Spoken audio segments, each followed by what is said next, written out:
Hi, I'm Kevin Smith. Welcome to another episode of Leadership Synergized, where we get a chance to talk to exciting and interesting individuals who are living a positive, successful life focused on valuing and offering their value to others. We hope you find something to take away each week. This week, back for episode 2 is our good friend, Mr. Dan Culleny. Dan, welcome back, sir. Thank you. Glad to be here.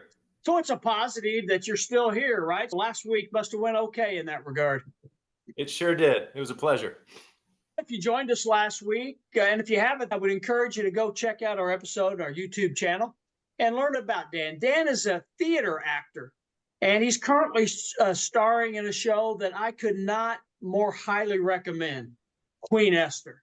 What a powerful cast of individuals, including this gentleman on the screen. I'm just honored to have him. My wife, Debbie, and I went and saw the show. First time we'd actually taken in a theater show, Dan, and I think you probably heard us talk. And look, the caramelized almonds that they fixed there at the Sight and Sound in Branson were fantastic. We even brought a bag back with us. We got Dan's autograph from Queen Esther. We brought the show brochure. I could not encourage you more to take in the opportunity to see Dan and his cast. And Dan, last week you indicated the show kicks back up for another season in early March and will run right up to the 1st of October. That's right. Dan's had a little bit of a vacation, so he's staying in shape by chasing his 2 young children, right? They keep you active in that regard. Oh, they sure do. Maybe more active than my work, actually. Yeah. I can imagine. Last week, we talked about your experiences, lessons learned, and let's talk just a bit about the show, Queen Esther. What attracts you to the show? What makes this show so special from Dan's perspective? Oh, this is a beautiful show. This show, Queen Esther, first of all, from a production and directing standpoint, it's fun. It is whimsical. It moves. The set itself completely wraps around the audience. We've done something in this particular show we haven't done before at Sight and Sound, and that is remove the sight lines from the wings of the stage, the off stage. And so you really feel like you're immersed in this story in the city of Susa. So beautiful, opulent sets, beautiful costumes. What I love about the show truly is the story and the message that even when it seems like things are not going the way you expected or things are going downhill in your life, God has a plan and he's there through it all, and he will come through at the end. So it's a beautiful message. Just so blessed and glad to be a part of it. When you said it I don't think you used this word, but the show is active.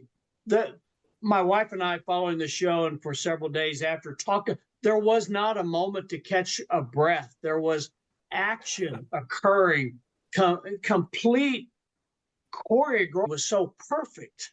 Action, as you said, either on the right side of the stage, the left side, the center, just fantastic. And the characters and the actors, everyone is a star and stood out as a star because they nailed it. They nailed timing. They nailed lines. They just nailed the emotion, the heart, passion of the message of Queen Esther. Everybody just does a wonderful job. Everybody I work with, they're hard workers. Whether you're playing a role in the show that's got lines, that has a name, whether you're playing an ensemble part, every single role is so important in focusing the energy to the story, especially in this show. I'm no expert on acting in any way, shape, or form, but sometimes you wonder, are actors battling egos between one another? There was zero sense of any of that occurring in the show that we saw. That's good. Yeah. I think that's unfortunately a pretty common thing in the performing, in the theater world. It is, and it's certainly something that we have to be cognizant and conscious of as we do this production. I believe every single person in the cast is there for the name and fame and glory of God, just to show him off. It's part of the reason that you won't see us in the programs. We don't do a curtain call at the end. We really just want to finish by giving a strong message that's hopefully moving to the audience and then pointing them ultimately to God at the end. And the performance, the play itself represents the story of Queen Esther from the biblical aspect. Yes, it does. Yes, we take historical context, of course, the story in scripture from the book of Esther. They do a lot of research on it to put everything together and to get it just right. How many months or years prior to the premiere of a story or play like Queen Esther are writers or directors or producers working on getting things ready? When does that start? Usually, they will start 3 to 4 years in Oh, advance. They'll come up wow. with a concept for a story 3 or 4 years in advance. They'll begin writing the script. About 98% or so of what on that stage is actually created and built in-house by Sight and Sound employees. And so we've got teams that design and build the sets, fabricate them. We have teams that write the script, that compose. It's really incredible how the whole team comes together to put these products out there.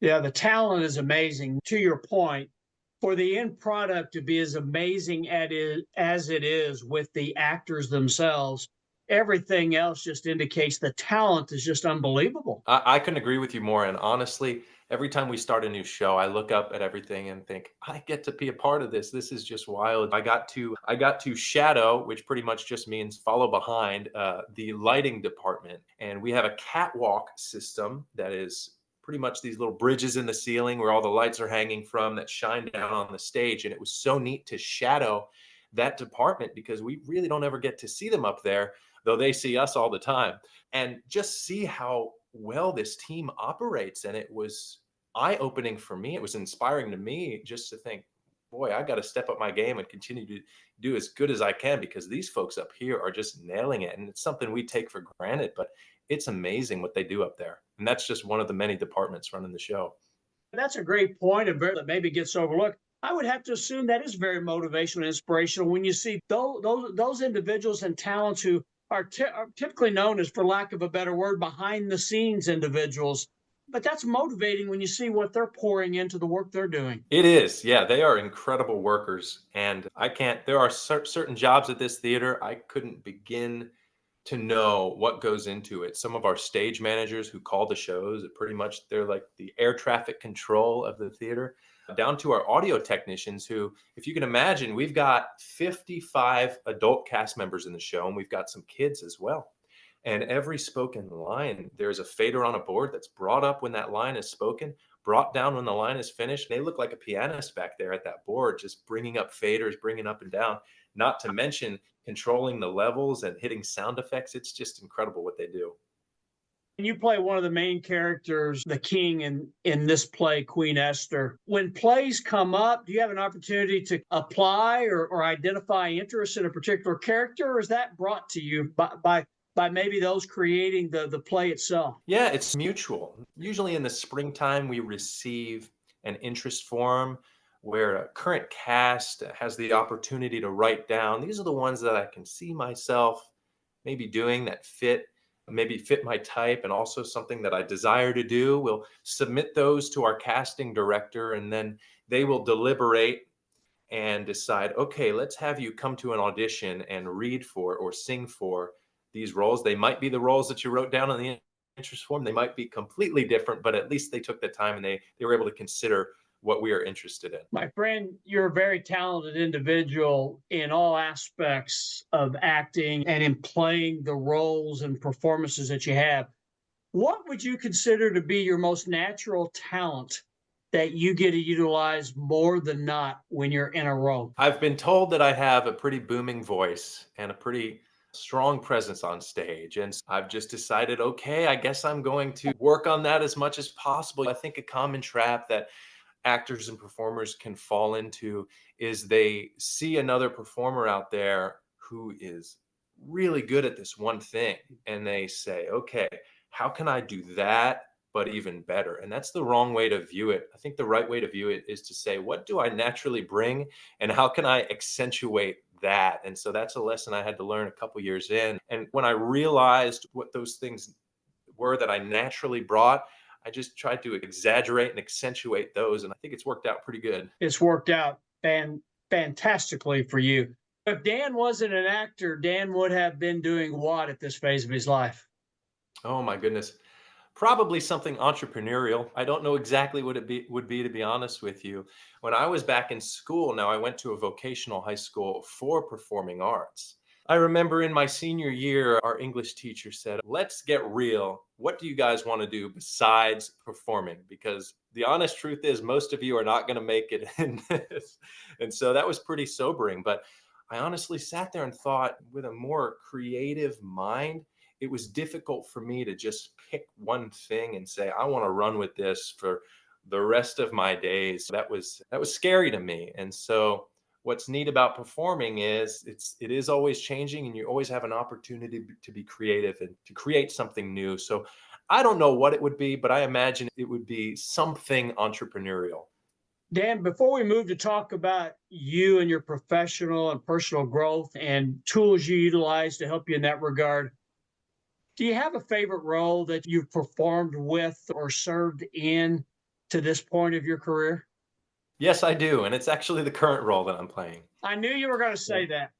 Yes, and I have a good explanation, and it's not just because I'm doing it right now, but the truth of the matter is this current role, King Xerxes, he is not the hero of the show by any means. He is also not the villain of the show by any means.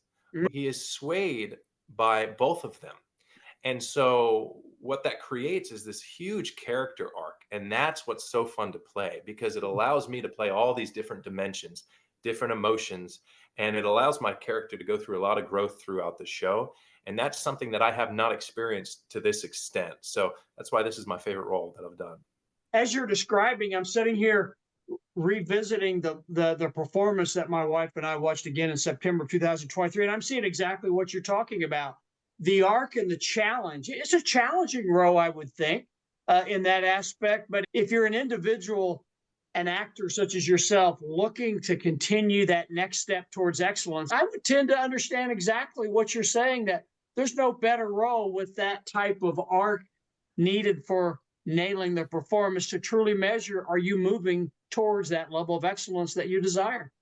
That is correct. I don't think that I've experienced another role that has had so many different dimensions, very multi-dimensional character, the character of King Xerxes. So that let's shift gears just a little bit then. So there's all of this preparation we talked about last week. We just needed for actors to nail and to be prepared for the role that they might be playing.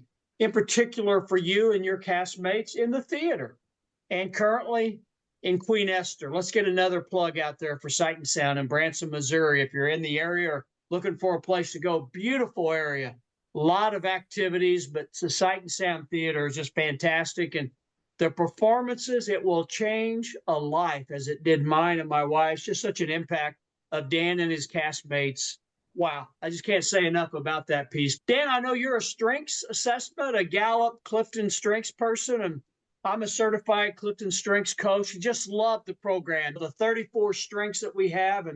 And when you took your assessment, I think you shared with me, and when I look at your top five, maximizer, futuristic, ideation, empathy, and individualization, that's Dan Culleny in a nutshell, at least the Dan I've got to know. What was your first impression when you saw your top five strengths? Boy, it was interesting because there's so many categories. And so there was a lot of things that really I didn't even think about. And so it was neat to explore that. And there's some that maybe I would consider on the lower end, but not really, because the fact that there's so many, I feel like even beyond the top five, there's still a good chunk that would encompass who I am. And I was talking with my sister about it, who's also taken it as well. And she Yeah. was explaining that to me. And yeah, it's been nice to not just explore those top five, but really just that top half and just learn a little bit more about myself. And I assume as you reflect on being a maximizer, you can see places in your life, especially as an actor in the role you're playing as the king and Queen Esther.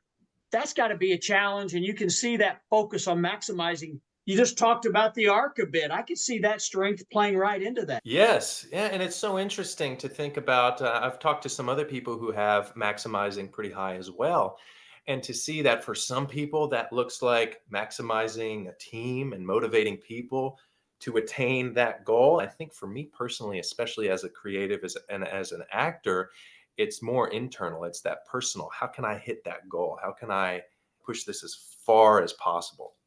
Well, when you consider your strengths, any of those top 5 or 10 jump out as maybe being in play more in your life than some others? Yeah, I'm just going to reference it real quick. I've got it down here. Ideation and empathy, I think, are really big ones for me. And again, it's just so interesting as we've talked about my line of work. It's really interesting to see these things pop out because I think I utilize them all the time. I utilize ideation to think, how can we approach this role a little bit different? How can we add something different, more exciting, more novel? But the empathy part is so necessary too. And I do find that in my own life that I often will hear different sides of a story, different perspectives, and maybe not always 100% agree with them, but see where they're coming from and utilizing that on stage. That happens all the time because you need to be able to, as a character, connect with another character and feed off of their emotion. Great explanation, Dan. And you sold me. I agree with you 100% with those two areas, the ideation and empathy and the role it would play. And I think it goes back last week in the first episode, you talked about those roles that are really relatable, that touch you because it's you in real life and you can utilize that piece. I see both that ideation and empathy at play in those relatable roles and carrying over probably with an individual like Dan in a real life aspect. Yeah, they certainly do. Those relatable roles, like I've said, they are probably the most challenging for me. And that's a good thing. I think they've given me a lot of growth in my own life. Dan, before I move forward, just want to talk a bit the strengths assessment. I have found just fascinating. Gallup, Clifton, prior to Gallup, have done research in more than 50 million individuals, leaders, followers around the world in different backgrounds, and identified the 34 talents that we have. And when I did my report many years ago, I looked at it and I'm thinking, why didn't I study this earlier? Because, yeah, I knew I was this, I had this talent, but I didn't understand. I think this is your point earlier when we introduced strengths a few moments ago. There's a breadth and depth of understanding where our talents lie in a natural aspect that we can focus on to help us truly grow rather than look at those areas that maybe in my early days, it was focused on you got to improve your weaknesses. Spending time on weaknesses, as the Gallup program has proven through much research, actually will wear down our natural strengths if we're not careful in that piece. But I could not encourage anyone enough. If you want to learn more about your talents, don't think you already know everything. The Gallup Strengths is just one opportunity. There's other programs out there as well. Dig into it because it will help you identify opportunities for future growth. It's so interesting that you said that, and it's really good for me to hear because I think that was my first instinct too was, and maybe it's because I have maximizer in my top, but I look at the weaknesses and I say, oh boy, got to work on those. And for me, that subcategory would be the executing. Some of those ones are on the weak side for me. So I thought, and I think but you're right. I think it's good to be aware of those and work on them where you can, but not so much that you're depleting or exhausting yourself instead of just embracing the positives.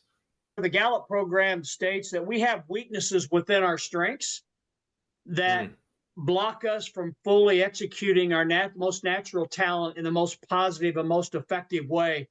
Working with the weaknesses within the strengths is where we can gain the most growth towards our potential. Sometimes I think data almost seems like it's untouchable. As a human, I found I don't really know how to use that. But the Gallup strengths, it was something that for whatever reason just touched me. And I related to it directly in that piece. And it was really at a time, at least in my life, for me, and I just say this for me, at a time in my life when God was really working and the fog was removed from my past where I could really see why things turned out the way they did or happened the direction they did.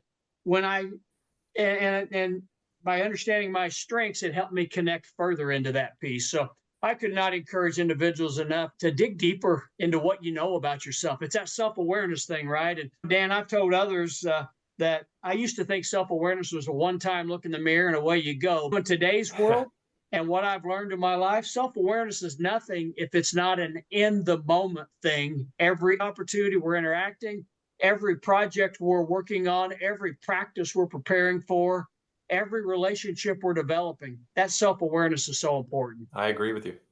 Dan, what's on your list? If your focus on growth, what would you like to see Dan do in 2024? Oh my goodness. Like I mentioned before, definitely the executing has been on my mind. So I'd like to be a little bit more of a tenacious person in different aspects of life. To be honest with you, from a personal perspective, if I could bring my family into it, I really would like to try to focus on just being a little bit more present and intentional, because I think Oh, oftentimes a weakness for a creative dreamer is their mind is all the way up here. And I think another one of my top ones is futuristic. It's out here, it's wondering about what's up there instead of being right here. And so I'm learning, especially now with the kids and how quick they're growing.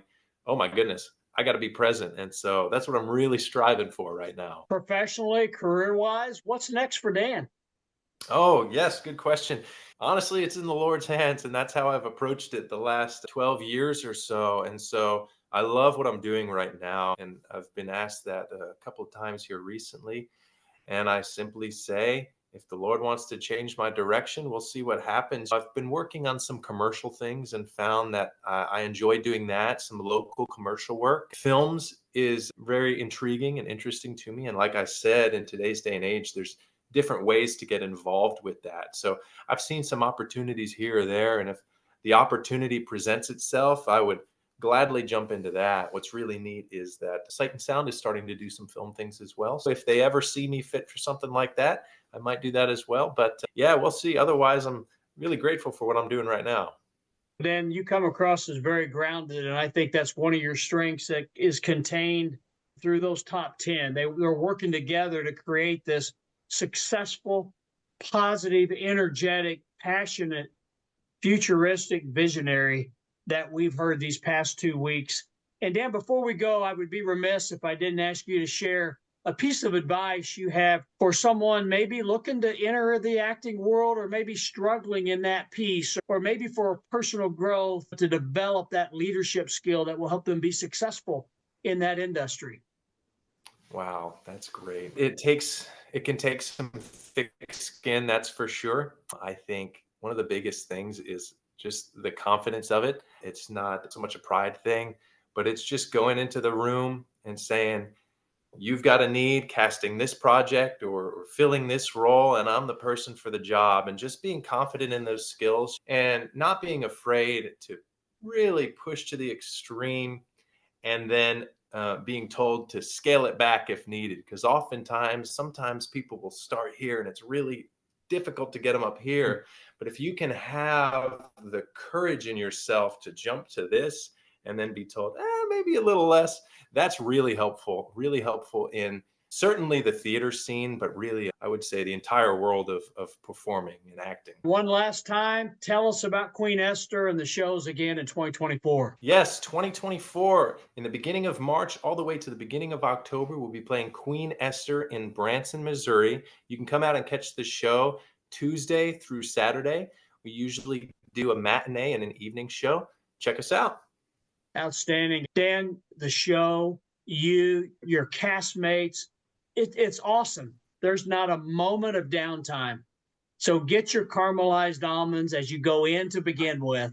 It's just action, but it's action that the audience can touch, and they're touched by every word that comes out. What's the word I'm looking for? Act of the play. There is a connection with the audience, and even the animals are perfect in that aspect. And I can't just say enough about the show. And look, we got an actor's autograph live, and it was this gentleman right here, Mr. Dan Culleny, our good friend and brother in Christ. Dan, again, thank you so much from the bottom of my heart, and I mean that, my friend. I love you.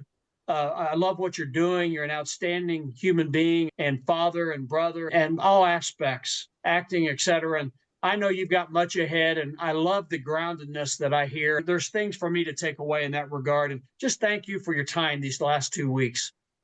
Yes, thank you for your kind words, and it was just an honor. Thank you again, my friend. All the best, and I can't wait to come out to see another performance of Queen Esther. That's the Sight and Sound, Branson, Missouri. Catch it in 2024. For my good friend, Dan Culleny, one of the stars, one of the cast members of Queen Esther, I'm Kevin Smith.